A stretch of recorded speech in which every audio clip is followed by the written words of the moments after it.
నమస్తే, welcome to our channel. నేను సమ్రీన్. ఈ రోజు మనతో ప్రముఖ సీనియర్ జర్నలిస్ట్ జగదేవ్ గారు ఉన్నారు. వారితో మాట్లాడదాం. సార్ నమస్తే. నమస్తే. సార్, కోడికత్తి కేసు అయ్యి 5 ఏళ్ళు అవుతుంది. 5 ఏళ్ళ తర్వాత మళ్ళీ ఈ కేసు ఇప్పటి వరకు ఒక రిజల్ట్ అనేది దీనికి రాలేదు. సో వాళ్ళ కోడికత్తి శ్రీని ఎవరైతే ఉన్నారో వాళ్ళ అమ్మ ఇంకా ప్లస్ వాళ్ళ అన్నయ్య ఇద్దరు కలిసి నిహార దీక్ష చేస్తుంది. ఈ అంశానికి సంబంధించి మీరు ఏం చెప్తారు సార్?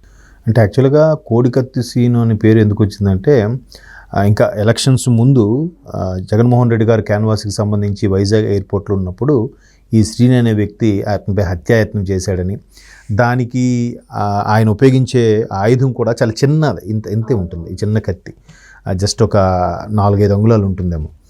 ఆ కత్తితో ఆయన ప్రయత్నించిపోయాడని, ఇదంతా కూడా ఒక డ్రామా అని, ప్రశాంత్ కిషోర్ లాంటి వ్యక్తులు, పొలిటికల్ స్ట్రాటజీకి చేసే వ్యక్తులు ఇట్లాంటి డ్రామా ప్లే చేసి సానుభూతితో జగన్మోహన్ రెడ్డి గారు ముఖ్యమంత్రి అయ్యారని చాలామంది విశ్లేషకుల అభిప్రాయం. సో దాన్ని ఇండైరెక్ట్గా మొన్న మీరు నమ్మరు, తెలంగాణ ఎన్నికల క్యాన్వాసింగ్లో కూడా రేవంత్ రెడ్డి గారు ఇదే అంశం మీద ప్రశాంత్ కిషోర్ గారి గురించి చాలా గట్టిగానే మాట్లాడారు. ఆయన హత్యా రాజకీయాలు చేస్తాడు, అటువంటి స్ట్రాటజిక్ మేనేజర్లు ఉన్నారేమో, మాకు అవసరం లేదు. అదే స్ట్రాటజిక్ మేనేజర్ ప్రశాంత్ కిషోర్ గారు ఇక్కడ బీఆర్ఎస్ కూడా ఆయనే చేస్తున్నాడు అన్నట్టుగా కూడా రేవంత్ రెడ్డి గారు ఒక సభలో, ఒక వేదికలో మాట్లాడారు. అయితే అప్పుడు జరిగిన విషయము అది నిజంగా ఎయిర్పోర్ట్స్ అథారిటీలో ఉన్నప్పుడు సెంట్రల్ గవర్నమెంట్ దీంట్లోకి వస్తుంది, ఎయిర్ ఇండియా దీంట్లోకి. సో తర్వాత ఆ అంశం ఏమైంది, తర్వాత ఈయన ముఖ్యమంత్రి అయ్యాడు జగన్మోహన్ రెడ్డి గారు. ముఖ్యమంత్రి అయిన తర్వాత అసలు నిజంగా ఆయనతో ఎవరు ప్రేరేపించారా, నిజంగా ఆయన హత్య చేయాలనుకున్నాడా, లేదా ఆయన వెనక ఎవరు ఉన్నారా, ఏంటి ఇన్వెస్టిగేషన్ ఏంటి, ఇది మీ అంశం మీద ఎవరు మాట్లాడరేంటి? ఎంతసేపు ప్రతిపక్షాల మీద, చంద్రబాబు గారి మీద, పవన్ కళ్యాణ్ మీద, అందరి మీద ఇంత దుమ్మెత్తి పోస్తారు కదా. దీని మీద ఒక సిబిఐ ఎంక్వైరీయో లేకపోతే ఇంకేదో, లేదా సిఐడి వాళ్ళతోనే సీరియస్గా ఇన్వెస్టిగేషనో, లేదంటే వీళ్ళ పరిధిలో లేదు అనుకున్నప్పుడు ఆ సెంట్రల్ వాళ్ళతోనే ఎవరైతే ఉంటారో సిఆర్పిఎఫ్ఓలు ఎవరో, వాళ్ళతో అయినా సిఆర్పిఎఫ్ సంథింగ్ ఎయిర్పోర్ట్స్ అథారిటీకి సంబంధించిన వాళ్ళు ఎవరో, ఎస్పీఎఫ్ఓలు కూడా ఉంటుంటారు ఎయిర్పోర్ట్లో, స్పెషల్ ప్రొటెక్షన్ ఫోర్స్ వాళ్ళు, మేబీ వాళ్ళ ద్వారా ఎవరి ద్వారా అట్లీస్ట్ ఒక ఎంక్వైరీ చేయించడం ఏదో చేస్తే బాగుంటుంది. అదేమీ తేలట్లేదు. అంటే ఇలాంటి విషయాల్లోనే రకరకాల అనుమానాలకి తావిస్తుంది.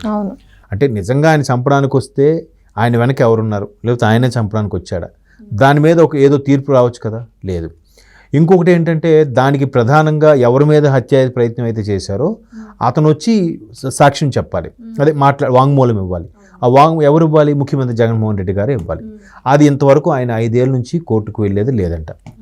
సరే, పోనీ ఆ అబ్బాయి ఎవరో పెట్టి ఆయన చంపినని చూశారు, బట్ ఆయన తెర వెనుకున్న వ్యక్తులు ఎవరు, వాళ్ళకైనా పోనీ అరెస్ట్ చేయడమో ఇన్వెస్టిగేట్ చేయడమో చేయాలిగా. పోనీ వీళ్ళ పరిధిలోకి రాలేదు, ఇన్వెస్టిగేట్ అవ్వట్లేదంటే సెంట్రల్కైనా ఒకసారి సిఫారసు చేయాలిగా, అది లేదు. సో ఇప్పుడు ఏంటంటే, ఆ కోడికత్తి సీన్ అనే వ్యక్తి ఒక రకమైన భయాందోళనకు గురయ్యి, నాకు ప్రాణహాని ఉందనే భయాందోళనకు గురయ్యి జైల్లోని నిరాహార దీక్ష చేస్తున్నాడంట. అతనితో పాటు అతని సోదరుడు, అతని తల్లి కూడా బయట, మా అబ్బాయి పరిస్థితి ఏంటి, మా అబ్బాయిని విడుదల చేయండి, లేదంటే శిక్ష, ఒకవేళ ఆయన తప్పు చేశాడనిపిస్తే శిక్ష ఖరారు చేసి ఏదో ఒకటి తీర్పు ఇవ్వాలి కదా, అదేం ఇవ్వట్లేదు. సో ఇదంతా కూడా ఒక హైడ్రామా నడుస్తుంది అనే అభిప్రాయం అయితే ఉంది. మేబీ అదేనేమో. అవును, నిజంగా నెక్స్ట్ కాబోయే సీఎం అని అనుకున్న స్థాయిలో ఉన్న వ్యక్తికి అంత సింపుల్గా సాధారణంగా ఒక ఎయిర్పోర్ట్లో వచ్చి పొడి చేసి వెళ్ళిపోయేంత సింపుల్ అవుతుందా? లేదు. జనాలకి ఇది నమ్మకం పోతుంది. ఇంకోటి ఏంటంటే, తెలంగాణలో కూడా మొన్న ఎవరో ఎమ్మెల్యే మీద ఇలాగే దాడి జరిగింది. సో ఇది కూడా ఒక రకంగా ప్రశాంత్ కిషోర్ గారు అప్పుడు ఐపాక్ట్ ఏదైతే ఉందో ఆ సంస్థ, దానికి పనిచేసినప్పుడు ఆయన ఇటువంటి సలహాలు ఇచ్చారని, ఆయన వేసిన మాస్టర్ ప్లాన్లోనే ఎట్లాగా సానుభూతి కోసం, సింపతి గెయిన్ చేయడానికి ఇక్కడ ఈ ఎమ్మెల్యే కానీ అక్కడ జగన్మోహన్ రెడ్డి గారికి కానీ ఒకే స్ట్రాటజీ ప్లే చేశాడని కూడా వార్తలు ఉన్నాయి. మేబీ అనిపిస్తుంది, వార్తలు అంటే వాస్తవం అనిపిస్తుంది. ఎందుకు అనిపిస్తుంది అంటే, నిజంగా ఆ కోడికత్తి సీను ఏదైనా నిజంగా అటాక్ చేస్తే నిజంగా ఆయన ధైర్యం చేయడానికి పాల్పడ్డాడంటే ఏదో ఉంది. ఇప్పుడు ఒకవేళ నిజంగా ఆయన అంత కసితో పగతో రగిలిపోయి చంపాడు అనుకుంటే, ఆయన బ్యాక్గ్రౌండ్ చూస్తే అట్లాంటివి ఎక్కడ కనిపించట్లేదు. ఒక సాధారణ వ్యక్తిలాగా ఉన్నాడు, గతంలో నేరాలు చేసినట్టుగా కానీ, లేదంటే కొన్ని కేసులు ఉన్నట్టు కానీ ఎక్కడా లేదు, మొత్తం క్లియర్ ఉంది. మరి ఎట్లా ఇవన్నీ? సో ఇప్పుడు చాలామంది విశ్లేషకులు చెప్పే మాట ఏంటంటే, పొడిచి 5 ఏళ్ళు అయిపోయినా ఇంకా షర్ట్ మీద రక్తపు మరక పోలేదు అని. రక్తం మరక పోకుండా ఉంటుందా? ఇన్ కేసు నిజంగా రక్తం మరక అయితే అది కొన్నాళ్ళకి ముదురు రెడ్, డార్క్ రెడ్ లాగా అయిపోయి అలా బ్లాక్ అయిపోతుంది కదా. సో అట్లా వెళ్ళేది ఇంకా అలాగే ఉంది, రక్తపు మరక ఇంకా హ్యాంగర్కే ఉంది అన్నట్టుగా కొంతమంది విశ్లేషకులు వెటకారంగా మాట్లాడుతున్నారు ఈ అంశం మీద. అంటే ఒక సామాన్యుని ఎందుకు బలిపశువు చేయడం? ఇప్పుడు ఇంకోటి ఏంటంటే ఇంకొంతమంది చెప్పేది ఏంటంటే ఒకవేళ ఆయన బయటకు వస్తే ఆయన బతకనివ్వరు, ఆయన నుంచి చాలా విషయాలు తెలిసిపోతాయేమో అని, ఆయనకి ప్రాణహాని ఉండే అవకాశం కూడా ఉందని కూడా కొంతమంది అంటున్నారు. మేబీ అంటే కొన్ని విషయాలు తెలిసేసరికి ఏవైనా ఇబ్బందులు కలుగుతాయని, హైయర్ అఫీషియల్ విషయాలు కానీ అట్లా బాగా ఇప్పుడు నెక్స్ట్ ముఖ్యమంత్రిగా ఉన్న వ్యక్తి లేదంటే ప్రతిపక్షంలో వేరే వ్యక్తులు ఉన్నారు, వాళ్ళు చేయించారా, వీళ్ళే అలా ప్లాన్ చేశారా, ఎవరైనా మహామహులు పెద్ద పెద్ద వాళ్ళు కదా, వాళ్ళ గురించి నోరెప్పితే ఈయనకి ఇబ్బంది. ప్రాణానికి హాని ఉంది, దీని వెనకాల ఎవరు ఉన్నారు ఏంటి అనేది ఈయన బయటికి వస్తే అది ఎవరైనా సరే బయట పడుతుంది వాళ్ళ గుట్టు అనేది చేస్తున్నారు వీళ్ళు. రాకుండా కంట్రోల్ చేస్తున్నట్టుంది.